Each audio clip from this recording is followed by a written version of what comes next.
శివ పార్వతులేమో ఈ దంపతులనిపించాలి, ప్రతి సంసారంలోనూ మా కథలే వినిపించాలి.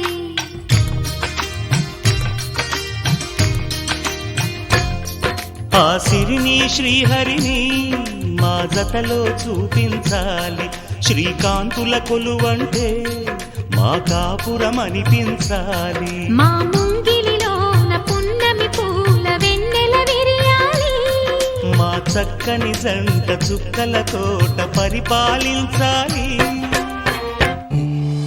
ఉభయ కుశల చిరజీవన ప్రసుక భరిత మంజుళతర శృంగారే సంచారే అధర రుచిత మధురిత భగ సుధన కనక ప్రశమ నిరత బాంధవ్యే మాంగళ్యే మమ తవ సతి సమదశ శత ముద మన శుభ సుమన లయివ సుసుత సహిత విరహరహిత భావం ఆనంద భోగం ఆజీవకాలం పాశానుబంధం కాలానుకాలం దైవానుకూలం